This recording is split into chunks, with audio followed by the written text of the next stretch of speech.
Hello दोस्तों, नमस्कार। मैं हूं कुमारेश और आप देख रहे हैं आयुष कॉमर्स क्लासेस। आज मैं आपको बताऊंगा सैलरी चैप्टर में जो परिवहन भत्ता होता है उसके बारे में पूरा डिटेल से बताऊंगा, विस्तार से बताऊंगा। यदि आपको भी डाउट है इस परिवहन भत्ते में तो बने रहिए मेरे साथ और वीडियो को देखते रहिए आखिरी दम तक, वरना आपको पूरा समझ में नहीं आएगा।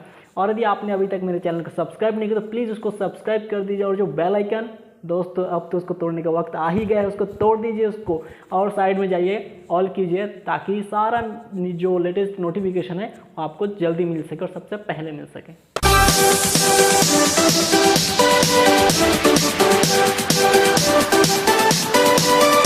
हाँ, चलिए दोस्तों, अब देखते हैं सैलरी चैप्टर में परिवहन भत्ता क्या चीज़ होता है। परिवहन भत्ता मतलब यहाँ पे शब्दों से आपको पता चल रहा है परिवहन। परिवहन का मतलब होता है एक स्थान से दूसरे स्थान पर जाना और दूसरे स्थान पर लौट के फिर पहले के स्थान पे आ जाना, यानी कि एक स्थान से दूसरे स्थान पर जाना और वहाँ से लौट के आना ही परिवहन कहलाता है।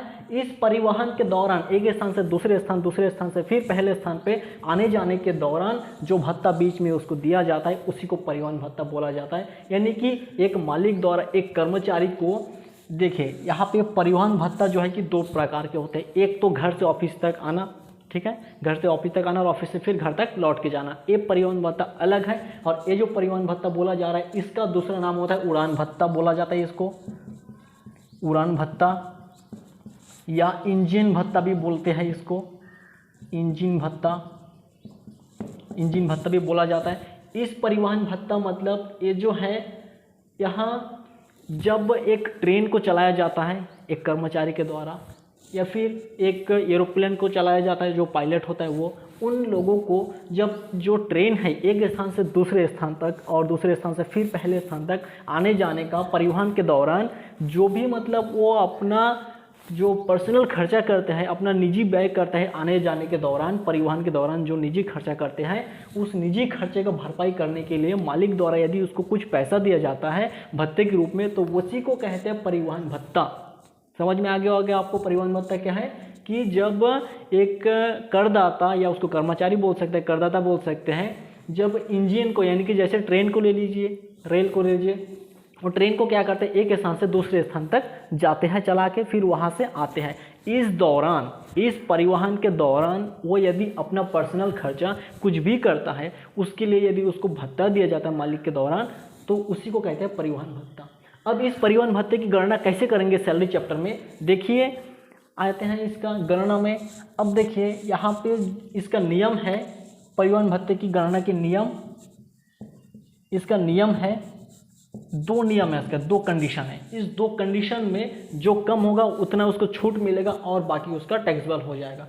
अब देखिए सबसे पहला, ये जो परिवहन भत्ता है इस परिवहन भत्ता आंशिक कर मुक्त होता है, यानी कि इसका कुछ भाग में कर लगता है और कुछ भाग इसका छूट हो जाता है। ये आंशिक कर मुक्त भत्ता है परिवहन भत्ता। अब देखिए इसका रूल क्या है, दो यहाँ पे कंडीशन है, दो में जो सबसे कम आएगा वो कर मुक्त हो जाएगा। उसके बाद जितना उसको भत्ता प्राप्त होगा उस प्राप्त भत्ते में से कर मुक्त राशि को घटा दिया जाएगा, जो शेष बचेगा उसका करोग्य भत्ता रहेगा, यानी कि परिवहन भत्ता करोग्य रहेगा, जो शेष बचा रहेगा प्राप्त में से करोग्य राशि घटाने के बाद। तो यहाँ पे पहला कंडीशन है कि प्राप्त जो भत्ता रहता है, प्राप्त भत्ते का 70%, यानी कि जितना भत्ता आपको प्राप्त हुआ है, जो करदाता है ट्रेन को चला के जा रहा है एक स्थान से दूसरे स्थान में और दूसरे स्थान से फिर वापस आ रहा है, इस आने जाने के दौरान वो बीच में यदि पर्सनल खर्चा करता है जिसके लिए उसको परिवहन भत्ता दिया जाता है तो उस परिवहन भत्ते का जो भी भत्ता उसको मिलेगा, 50,000 मिल रहा है, 60,000, 1 लाख, 2 लाख, जो भी मिल रहा है उसका 70% काटना है और यहाँ पे लिखना है। जितना भी भत्ता मिलेगा उसको उसका 70% काट देना है। उसके बाद दूसरा कंडीशन है कि उसको अधिकतम छूट दे सकते हैं।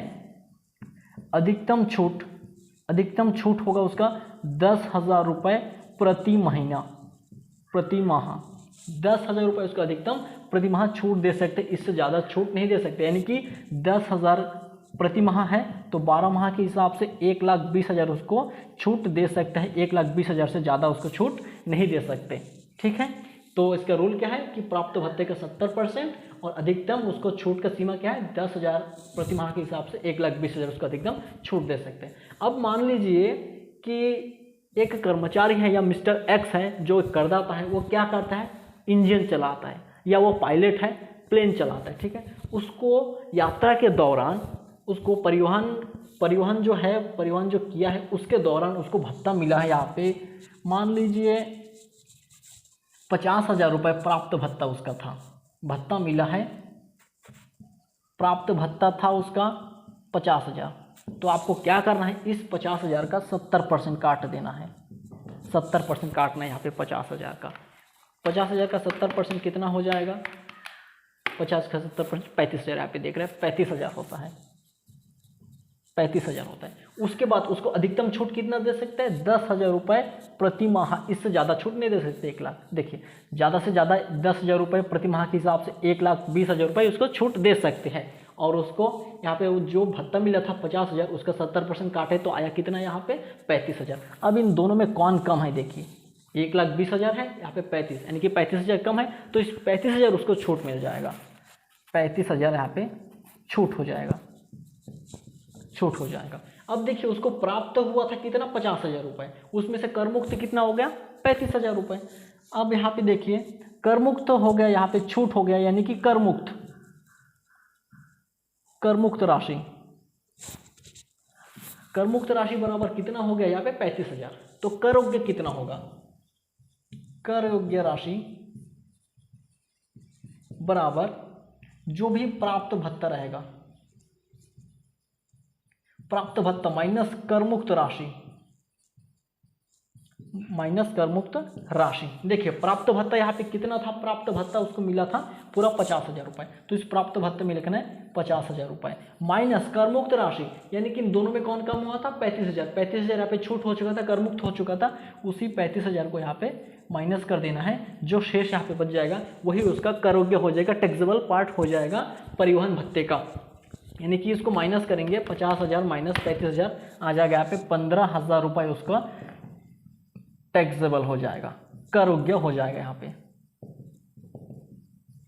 कर योग्य। देखिए परिवहन भत्ते का मतलब आप समझ गए कि एक स्थान से दूसरे स्थान पर जाना, वहाँ से फिर लौट के आना। इस दौरान करदाता यदि अपना कुछ भी पर्सनल खर्चे करता है, निजी खर्चा करता है, तो उसको जो भी भत्ता मिलता है उसको बोलते हैं परिवहन भत्ता। अब देखिए परिवहन भत्ते की गणना करना, सबसे पहला बात है कि परिवहन भत्ता कौन से भत्ते के आता है, जैसे कि ये पूरा कर योग्य है कि कर मुक्त है कि आंशिक कर मुक्त है। तो बता दूं ये जो परिवहन भत्ता है ये पूरा आंशिक कर मुक्त होता है, यानी कि कुछ हिस्सा में इसका कर लगता है तो कुछ हिस्सा इसका कर से छूट हो जाता है। अब देखिए कितना छूट होगा उसको गणना करेंगे और कितना कर योग्य होगा वो भी यहाँ पे गणना किया गया है। तो इसका नियम क्या है, सबसे पहला कितना यहाँ पे उसको भत्ता मिल रहा है, कितना भत्ता मिल रहा है 50,000, ठीक है 50,000। तो इसका रूल है कि जो भी भत्ता मिलेगा उसका 70% काटना है और यहाँ पे साइड में लिखना है। दूसरा यहाँ पे है कि अधिकतम सीमा उसको दे सकते हैं छूट का 10,000 रुपये प्रति महीना के हिसाब से, यानी कि 10,000 उसको छूट देंगे प्रति महीना, यानी कि 12 महीना एक साल में उसको 1,20,000 छूट दे सकते हैं, इससे ज़्यादा छूट हम लोग उसको नहीं दे सकते। तो 35,000 यहाँ पे और 1,20,000, इसमें जो भी कम होगा वही उसको छूट मिल जाएगा। तो 35,000 यहाँ पे कम है तो वो हो गया छूट की राशि 35,000, इतना कर मुक्त हो गया।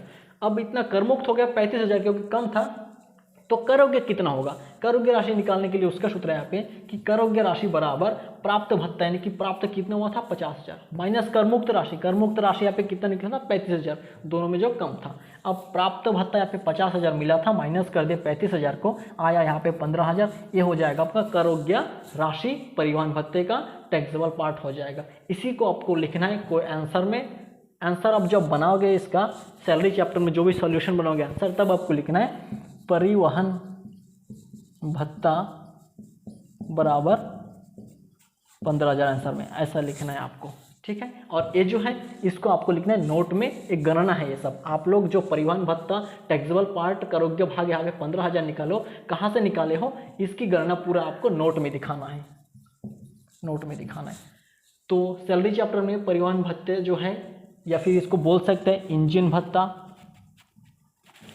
भत्ता, या इसको बोल सकते हैं उड़ान भत्ता भी बोल सकते हैं, क्योंकि जो पायलट है उसके लिए उड़ान भत्ता बोला जाता है, इसको उड़ान भत्ता। तो उसकी गणना इस प्रकार से किया जाएगा, चाहे उड़ान भत्ता हो इंजन भत्ता हो, वही सब मिला के वो परिवहन भत्ता ही कहलाता है। तो इसकी गणना इस प्रकार से किया जाएगा। तो हो गया ये समाप्त। आशा करता हूँ आपको समझ में आ गया होगा। यदि इसमें फिर भी कुछ डाउट रहता है, दो कंडीशन इतना नॉर्मल चीज़ है, इसमें डाउट नहीं रहना चाहिए। यदि इसमें भी डाउट है फिर भी आप एक कमेंट कर दीजिएगा, मैं फिर से कोशिश करूँगा आपको समझाने की।